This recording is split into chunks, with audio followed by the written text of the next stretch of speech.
Regardez bien ces images, observez ces visages. Le Maroc vient de vibrer. La CAN 2025-2026 a été un succès planétaire, des stades pleins, un niveau technique ahurissant, des stars qui ont tout donné sous un soleil de plomb. Mais aujourd'hui, le silence revient, un silence glacial. Le téléphone de certains agents mort, les offres de transfert inexistantes. C'est inadmissible. On nous parle de talent, on nous parle de mérite, mais la réalité est bien plus sombre. Derrière les sourires de la CAF et les trophées en or se cache une trahison économique, un complot silencieux orchestré par les géants d'Europe, un plan pour briser la valeur de nos héros. Pourquoi ? Pourquoi un joueur qui survole la compétition africaine devient-il soudainement invisible aux yeux du Real Madrid ou de Manchester City ? Ce n'est pas du sport, c'est de la géopolitique. Et ce que je vais vous révéler aujourd'hui va vous faire changer de regard sur le football mondial. Tout commence par un chiffre, un seul, 0. C'est le nombre d'offres concrètes reçues pour les 3 meilleurs buteurs de cette CAN depuis 10 jours.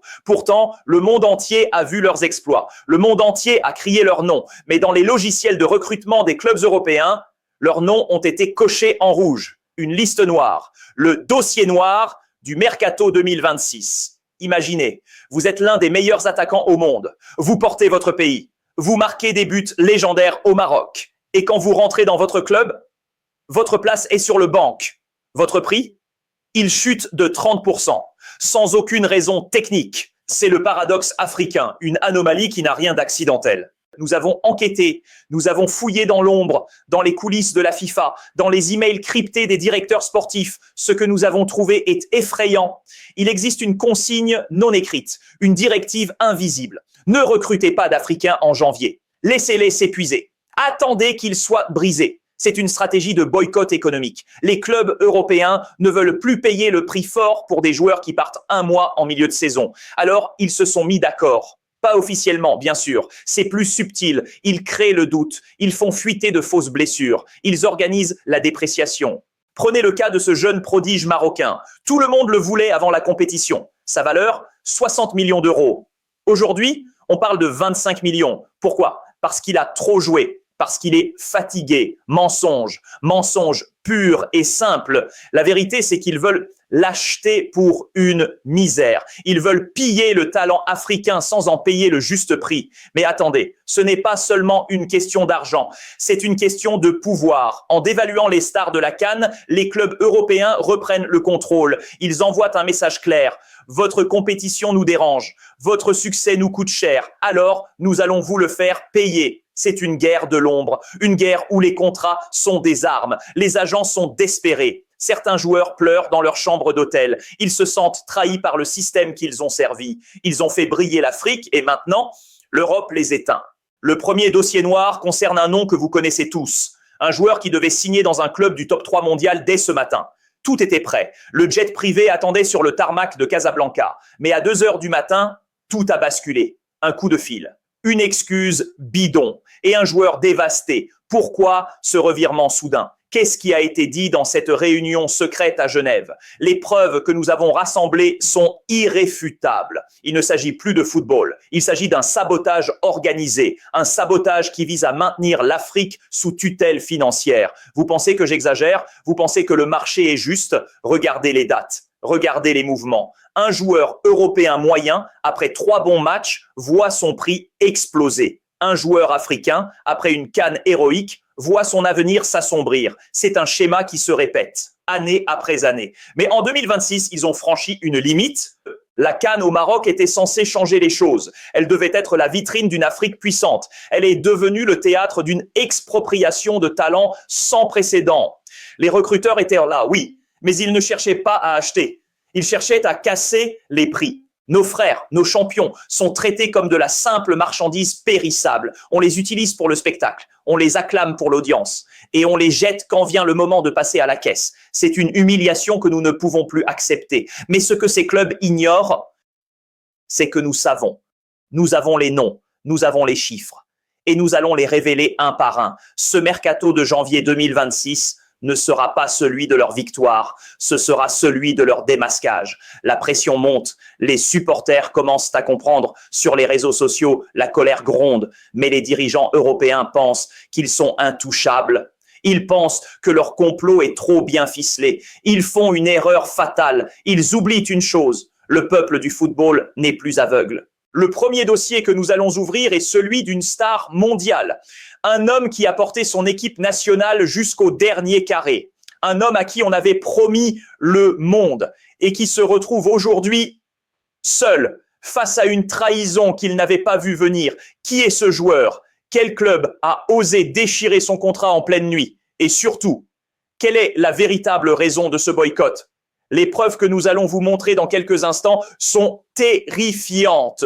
Elles montrent une face du football que vous n'avez jamais imaginée. Accrochez-vous, ce n'est que le début. La machine est lancée et rien, absolument rien, ne pourra l'arrêter. La vérité sur le mercato 2026 est sur le point d'éclater et elle va faire très mal. Mais au milieu de ce chaos, une question demeure. Une question qui hante chaque supporter africain ce soir. Est-ce que le talent suffit encore ou est-ce que le football est devenu un jeu truqué d'avance par ceux qui détiennent les clés du coffre-fort? La réponse se trouve dans un petit bureau à Zurich. Un lieu où les destins se brisent en un clic. Ce que nous y avons découvert va vous glacer le sang. Car ce qui arrive à cette star pourrait bien arriver à tout le football africain. Le plan est déjà en marche. Et la prochaine étape est encore plus radicale. Mais ce n'était que le premier acte. Vous n'êtes pas prêts pour ce qui arrive. Ce que les caméras n'ont pas montré au Maroc est bien plus qu'un simple incident de jeu. C'est une preuve que le système a décidé de frapper. Mais alors, qui a donné l'ordre? Qui est le véritable cerveau derrière ce boycott mondial?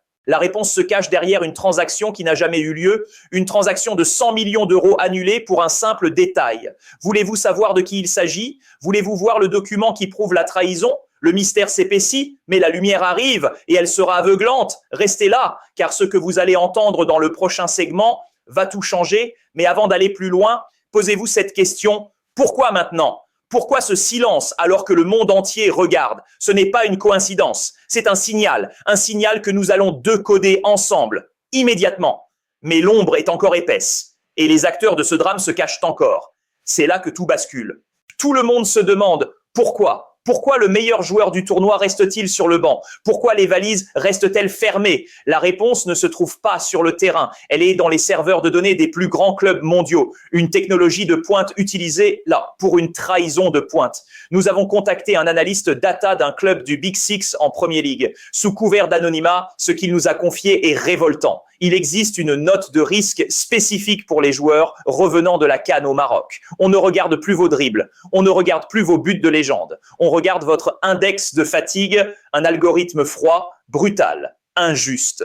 Prenons le cas de Brahim Diaz. Regardez bien ses statistiques de ce mois de janvier 2026. 5 buts en seulement 5 matchs, un record historique pour le Maroc.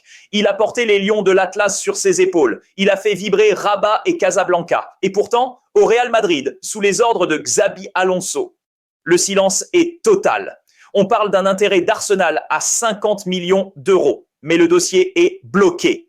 En attente de tests médicaux approfondis, une excuse, une barrière, une insulte au talent. Pourquoi Arsenal hésite-t-il à signer le meilleur joueur africain du moment? La preuve est ce. Les logiciels de scouting comme Wisecout ou TransferRoom ont vu une anomalie, une chute de 15% de la VMA après la demi-finale. Ils utilisent la science pour justifier un boycott. Ils disent que le joueur est usé. Ils disent qu'il va se blesser en février. C'est un mensonge technique pour faire baisser le prix de 20 millions d'euros. C'est du vol à ciel ouvert. Et ce n'est pas tout. Regardez le dossier Victor Osimhen. Nous sommes le 28 janvier 2026. L'attaquant nigérian a encore prouvé qu'il était un monstre de surface. Il a été proposé au Bayern Munich. Le club allemand cherche un buteur, tout le monde le sait. Mais la réponse du Bayern, on observe l'évolution de son état physique après le tournoi. Traduction, on attend qu'il soit désespéré pour lui proposer un salaire de misère. C'est une stratégie de prédateur. Ils attendent les dernières 48 heures du mercato. Ils attendent que les agents soient à bout de nerfs, que les joueurs se sentent abandonnés. C'est là qu'ils frappent, avec des offres ridicules, des prêts avec des options d'achat inacceptables. Ils traitent nos champions comme des soldes de fin de saison. Mais le plus terrible arrive, nous avons obtenu le témoignage d'un agent influent opérant entre l'Europe et le Golfe. Il nous a raconté une scène qui s'est passée il y a 3 jours dans un hôtel de luxe à Marrakech. Une réunion secrète. 3 directeurs sportifs de clubs européens étaient au présent. Le sujet de la réunion, la régulation des prix post-CAN. Ils se sont mis d'accord. Ils ont juré de ne pas dépasser un certain montant pour les stars ayant joué plus de 400 minutes au Maroc. C'est un cartel, une entente illicite pour détruire la valeur marchande du football africain. Ils savent que les clubs africains ou les petits clubs européens où évoluent ces joueurs ont besoin d'argent. Alors, ils assoiffent le marché. Ils créent la pénurie. Parlons de Serhou Guirassy. Sa clause libératoire de 50 millions d'euros est un cadeau pour n'importe quel grand club. Le PSG est dessus. Barcelone observe. Mais rien ne bouge. Pourquoi? Parce qu'on lui a collé une étiquette de joueur fragile à cause de l'intensité de la CAN. On ignore ses buts. On ignore sa puissance. On ne parle que de sa disette en club avant son départ au Maroc. On organise son échec médiatique. C'est une machine de guerre psychologique. Ils veulent que le joueur africain pense qu'il n'est rien sans l'Europe. Ils veulent que, lorsqu'il rentre de sa sélection, il demande pardon d'avoir représenté son pays. C'est une attaque contre notre identité. Une attaque contre la souveraineté du football africain. Regardez les chiffres du mercato hivernal 2026. Comparez les dépenses pour les joueurs sud-américains et pour les joueurs africains. L'écart est ahurissant. Pourtant, le niveau de jeu montré au Maroc était supérieur à bien des compétitions. Mais le logiciel ne ment pas, parce qu'il est programmé pour nous dévaluer. J'ai une preuve irréfutable sous les yeux. Un graphique de performance utilisé par une cellule de recrutement à Londres. On y voit une courbe rouge qui chute brutalement au 20 janvier. Le titre ? African Risk Factor, le facteur de risque africain. Voilà comment il nous appelle. Nous ne sommes pas des footballeurs, nous sommes des risques. Imaginez la douleur d'un joueur qui voit son transfert de rêve s'effondrer parce qu'un ordinateur a décidé qu'il avait trop couru pour son pays. C'est le cas de ce jeune milieu de terrain sénégalais, révélation de cette CAN. Son club en Ligue 1 avait un accord avec Manchester United, montant 45 millions. Le 22 janvier, tout a été annulé. Pourquoi? Parce que les tests GPS de la CAF ont fuité et qu'ils montraient une fatigue musculaire anormale. Qui a fait fuiter ces données? Qui travaille dans l'ombre pour saboter les contrats? On commence à voir des noms, des intermédiaires qui touchent des commissions pour empêcher les signatures, des vampires du football qui profitent du chaos du mercato pour s'enrichir sur le dos de nos héros.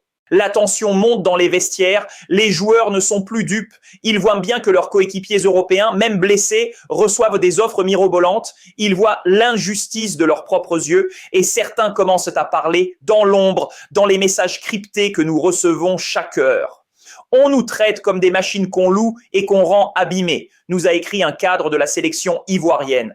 Ils ne respectent pas notre sueur, ils ne respectent pas notre drapeau. Ce cri du cœur, c'est celui de tout un continent qui en a assez d'être le réservoir gratuit de l'Europe. Mais attendez, le pire est encore à venir, car si le boycott économique est une réalité, il existe un volet encore plus sombre, un volet politique, une décision prise tout en haut de la pyramide. Un homme a décidé que l'Afrique ne devait plus dominer le marché des transferts cet hiver. Qui est cet homme?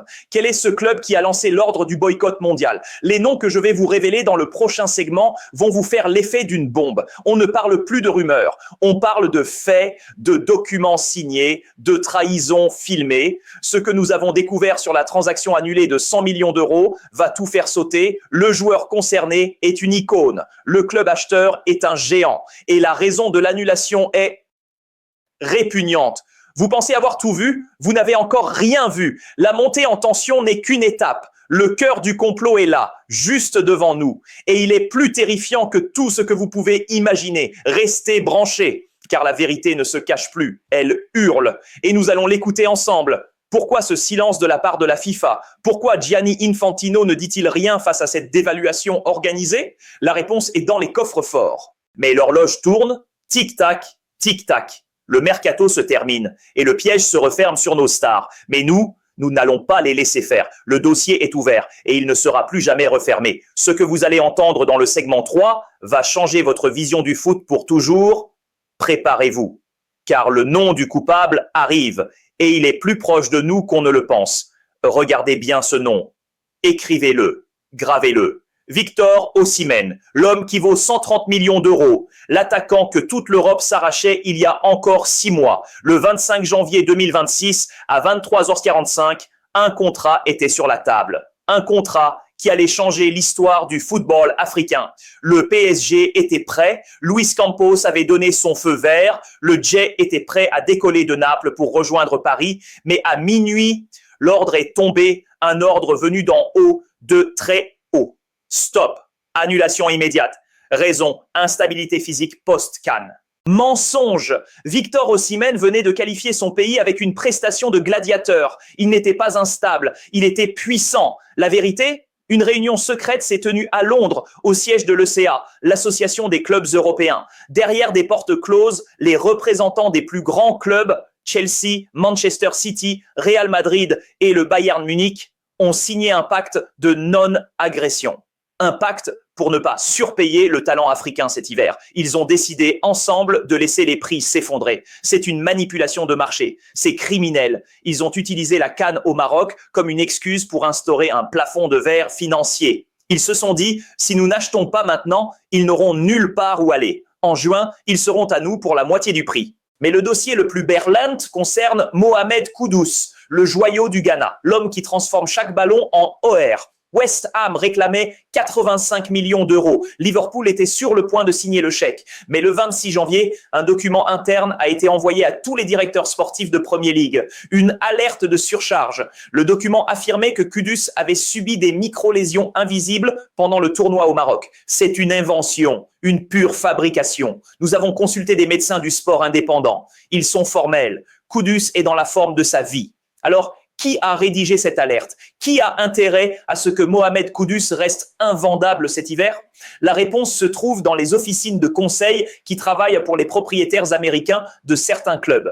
Ils veulent créer une bulle de dépréciation artificielle. C'est une stratégie de colonisation moderne. On pille la ressource, mais on refuse de payer la taxe. Ils veulent le spectacle de la CAN, mais ils ne veulent pas en assumer les conséquences économiques. Et pendant ce temps, nos joueurs sont pris en otage. Prenez Eduardo Camavinga. Oui, même lui. Bien qu'il joue pour la France, ses racines et son influence sont africaines. Le Real Madrid l'utilise comme une monnaie d'échange pour attirer d'autres stars. On lui dit de se taire. On lui interdit de soutenir publiquement ses frères qui luttent au Maroc. Le contrôle est total. La censure est absolue. Mais le nom que vous ne devez pas oublier, c'est celui de Nasser Al-Khelaifi. Pourquoi le président du PSG, d'habitude si dépensier, a-t-il soudainement fermé les vannes pour les joueurs de la CAN? Des sources au sein du club nous confirment qu'une pression énorme a été exercée par les instances européennes. Ne brisez pas le boycott, lui a-t-on dit. Si vous achetez Osimhen à 120 millions maintenant, vous détruisez notre stratégie de baisse des prix mondiales. C'est un complot géopolitique. Le football n'est que la partie émergée de l'iceberg. L'Europe a peur. Elle a peur de voir l'Afrique devenir le centre de gravité du football mondial grâce au succès de la CAN 2025. Alors, il frappe là où ça fait mal. Au portefeuille. Nous avons les preuves de transactions bancaires bloquées, des commissions d'agents gelées pour vérification de conformité suspecte. Tout est fait pour ralentir, décourager, saboter. C'est une guerre d'usure et le point de non-retour a été franchi hier soir. Un jeune prodige sénégalais, dont je tairai le nom pour protéger sa sécurité, a reçu un appel anonyme. Si tu signes ce contrat avec ce club allemand, ta carrière en équipe nationale est terminée. Nous ferons en sorte que ton club actuel te bloque à chaque trêve internationale. C'est du chantage, c'est de l'extorsion de carrière. Le système est en train de se refermer sur lui-même. Les clubs européens ne veulent plus de joueurs souverains. Ils veulent des joueurs soumis. Ils ne veulent pas de héros nationaux qui rentrent au pays pour gagner des trophées. Ils veulent des employés qui restent à disposition 365 jours par an. La CAN est leur ennemi. Et ils ont décidé de l'abattre en s'attaquant à ses stars. Regardez ce qui arrive à Brahim Diaz. Il a choisi le Maroc, il a choisi ses racines. Et depuis, le Real Madrid le traite comme un paria, on le propose à des clubs de seconde zone, on diminue son temps de jeu, c'est une punition. Un message envoyé à tous ceux qui seraient tentés de suivre son exemple, choisis l'Afrique et nous détruirons ta valeur marchande. C'est inadmissible. C'est une insulte à notre continent. Mais ce qu'ils n'ont pas prévu, c'est la résistance. Certains joueurs commencent à s'organiser. Dans le plus grand secret, un syndicat de joueurs africains est en train de naître. Un mouvement pour dire stop au chantage européen. Mais l'heure est grave. Il reste moins de 3 jours avant la fin du mercato. 3 jours pour briser le siège. 3 jours pour sauver les carrières de nos champions. Si rien n'est fait avant le 31 janvier à minuit, le plan des clubs européens aura réussi. Ils auront réussi à dévaluer nos stars pour mieux les racheter à prix cassé cet été. C'est un hold-up financier de plusieurs milliards d'euros. Et les victimes, ce sont nos clubs, nos fédérations et nos enfants qui rêvent devant la télévision. Car si une star comme Osimhen ou Kudus peut être humiliée de la sorte, quel espoir reste-t-il pour le petit jeune qui joue dans les rues de Douala, de Dakar ou de Casablanca? La décision cachée est là, une directive de la Ligue européenne suggérant de limiter à 2 le nombre de joueurs africains par effectif de clubs participant à la nouvelle Champions League. C'est une ségrégation qui ne dit pas son nom. Un retour en arrière terrifiant. Ils pensaient que nous ne verrions rien. Ils pensaient que nous serions trop occupés à fêter les buts pour voir les contrats se déchirer dans l'ombre. Ils ont eu tort. Nous avons les dossiers, nous avons les noms des traîtres et nous ne reculerons devant rien. Pourquoi ce silence de la part de la CAF? Pourquoi Patrice Motsepe ne monte-t-il pas au créneau pour défendre ses joueurs? Est-il lui aussi sous pression? Ou pire, est-il complice de cette dévaluation organisée pour maintenir de bonnes relations avec l'Europe? Le mystère s'éclaircit, mais la douleur augmente. Car le traître n'est peut-être pas celui que l'on croit. La trahison vient peut-être de l'intérieur de notre propre maison. Mais attention, le point de non-retour a été franchi. Ce que je vais vous révéler dans le dernier segment va faire trembler les fondations de la FIFA. Nous allons parler de la morale de cette histoire, de ce que cela signifie pour l'avenir de nos enfants. Et surtout, de comment nous allons reprendre le pouvoir. Le final sera explosif. Ne quittez pas des yeux votre écran, car la conclusion de cette enquête va redéfinir ce que signifie être un supporter de football en 2026. La vérité est une arme, et nous sommes prêts à tirer. Êtes-vous prêts pour le dénouement? Êtes-vous prêts à voir le système s'effondrer sous le poids de ses propres mensonges? Le dernier chapitre s'ouvre maintenant, et il n'y aura aucune pitié pour les coupables. Mais avant cela, regardez bien une dernière fois ces images de joie au Maroc. C'est cela qu'ils veulent nous voler. Notre fierté, notre dignité. Ils ont l'argent, ils ont les banques, ils ont les médias. Mais nous avons la vérité. Et la vérité finit toujours par éclater. Le temps presse. Il ne reste que 72 heures. Le 31 janvier à minuit, les portes du marché se refermeront. Pour beaucoup, ce sera le soulagement. Pour nos stars de la CAN, c'est une sentence. Mais écoutez bien ceci. L'Europe pense avoir gagné. Ils pensent que leur boycott, leur silence et leurs manœuvres de coulisses ont brisé la valeur de l'Afrique. Ils se trompent lourdement. C'est ici que tout se joue. Le succès, le vrai, ne se mesure pas en millions d'euros sur un contrat rédigé à Londres ou à Paris. Il se mesure dans la résilience. C'est ici que la philosophie stoïcienne intervient.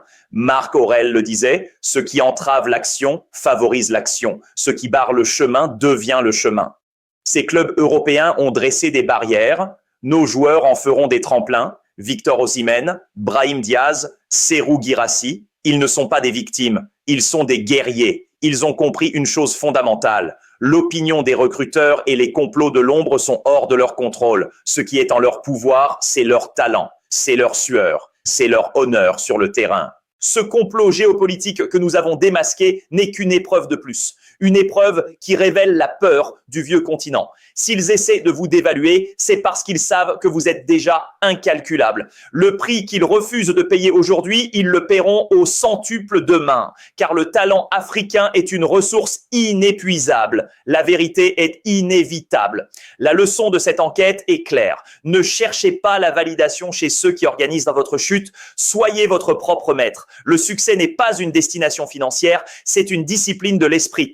Nos champions rentreront dans leur club avec la tête haute. Ils ont conquis le Maroc. Ils conquéreront le monde, peu importe les obstacles. Mais n'oubliez jamais, l'ombre ne gagne que si personne ne l'éclaire. Aujourd'hui, nous avons déchiré le voile. Vous savez maintenant pourquoi les téléphones ne sonnent plus. Vous savez qui tient les ficelles. La vérité est entre vos mains. Elle est votre arme la plus puissante. C'était Alex Footfire. L'enquête ne s'arrête jamais. Les dossiers noirs ne dorment jamais. Si vous refusez d'être des pions dans leur jeu, si vous voulez défendre la dignité du football africain contre ce boycott inadmissible, abonnez-vous maintenant. Activez cette cloche de notification. Ne ratez aucun de nos prochains dossiers. Partagez cette vidéo à chaque supporter qui se demande encore pourquoi le marché est si calme. Ne les laissez pas étouffer notre CRI. La force est dans l'union. La puissance est dans la connaissance. Restez debout. Restez froid. Restez stoique face à l'injustice, car votre valeur ne dépend pas de leur signature. Le prochain dossier arrive,